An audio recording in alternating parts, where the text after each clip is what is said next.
The Brothers Karamazov, Book 12 and Chapter 4, is similar to Book 12 and Chapter 3 in that Mitya is still on trial, Dmitri is still on trial, and there are three witnesses. So in Chapter 3, the three witnesses were the medical experts or psychological experts.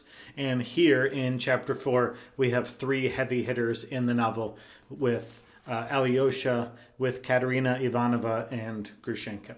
So first of all, Alyosha is brought to the witness stand, and he is brought so with no oath. He has the sterling character. You don't need to take an oath. Like Jesus says in the Sermon on the Mount, let your yes be yes and your no be no. There's no reason to swear by heaven or by earth when what you say is just the truth, and Alyosha just speaks the truth. And he speaks the truth about Mitya's temper and says that he does fly off the handle. He has character on the one hand, he has honor, but on the other hand, he does fly off into murderous rage. And then he says that he never explicitly said that he could kill his father. And then the prosecution of Mitya says, well, has he ever indirectly said that? And Alyosha says, well, he said that he's afraid that he might, but I don't think that he would ever do that. I don't think he would ever kill our father. In fact, I know, I can see in his eyes. So, spoiler alert, like Ivan will say next chapter, Alyosha will say in this chapter. I can't prove it. I don't have evidence. I guess I'm used to the American justice system where you have to prove someone's guilt. But here, Alyosha is in the opposite position where he has to prove a negative and say that he doesn't have any evidence, but he just knows in his eyes that Mitya is not guilty. And then he's about to fall off the witness stand, and he remembers something that we as readers remember from, or should remember from, the narrator. And we go all the way back in the book to book number 3 and chapter 11, and a dark alleyway conversation between Alyosha and Dmitri. And this is what Alyosha remembers. Wait, Alexei. One more admission to you alone, cried Dmitri Fyodorovich, suddenly turning back. Look at me. Look at me well. You see here. There's terrible disgrace in store for me. As he said here, Dmitri Fyodorovich struck his chest with his fist with a strange air, as though the dishonor lay precisely on his chest, in some spot, in a pocket perhaps, or hanging round his neck. You know me now, a scoundrel, an avowed scoundrel. But let me tell you that I've never done anything before and never shall again, anything that can compare in baseness with the dishonor which I bear now at this very minute on my breast.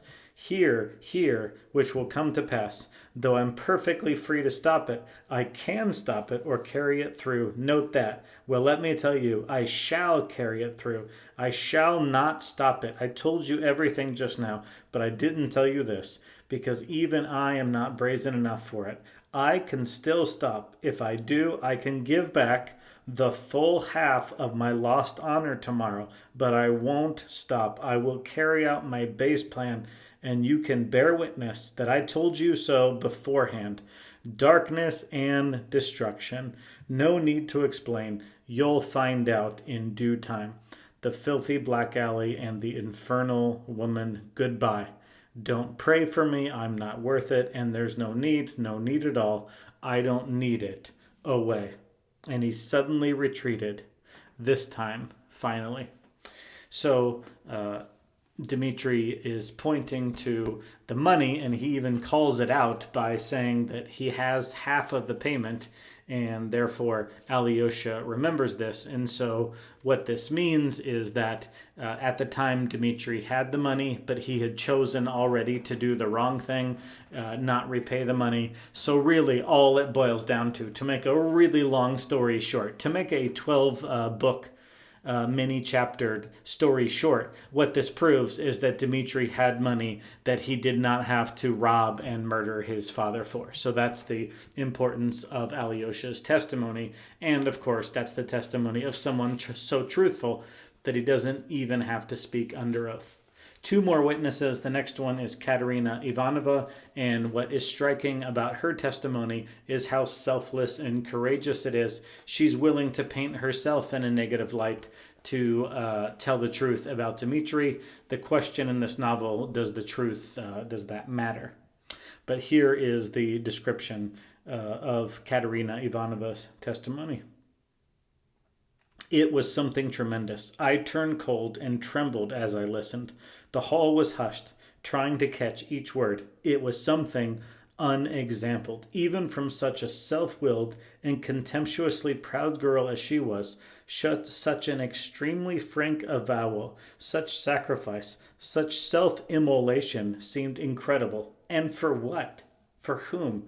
To save the man who had deceived and insulted her, and to help, in however small a degree, in saving him, by creating a strong impression in his favor, and indeed the figure of the young officer who, with a respectable bow to the innocent girl, handed her his last 5,000 rubles, all he had in the world, was thrown into a very sympathetic and attractive light. But I had a painful misgiving at heart.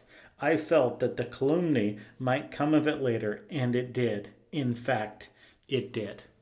So Katerina Ivanova tries to tell the truth no matter what the cost, and to paint herself indirectly in somewhat of a negative light, and the townspeople gasp and comment on her naivete and just think that her story can't possibly be completely true or understood because she is not worldly enough to know what she is implying and wasn't and is not implying about the motives of Mitya. And then finally, the third witness is Grushenka, who has an entirely different persona than Katerina Ivanova. Grushenka is quite simply over it. She doesn't care what anybody is saying about anything, but she too, just like the previous two witnesses, seems to be all about the truth, and just like the other witnesses, believe Dmitri, believe his eyes, believe that they know him well enough to know when he's telling the truth.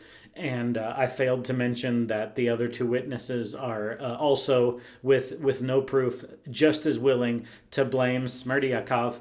And so finally, shocker, Grushenka closes out this chapter by a shocker to everyone in the courtroom, to Dmitri, even to Mitya, that it's no new news for her to be loaning money because Rakitin is her cousin, and he is ashamed of the fact, and that's why nobody knows. So what this does is not only gives evidence of a money source other than murder in the positive, what it does is it undercuts Rakitin's previous testimony, because now he's an unreliable narrator because he's concealed some truth relevant to the case vis-a-vis money that Dmitri had.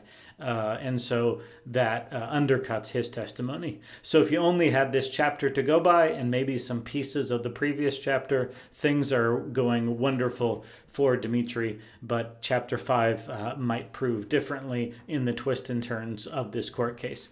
But the main point of this chapter is the three testimonies of these heavy hitters, main characters in the book, all point toward the innocence of Dmitri, yet none of them can prove that that's the case.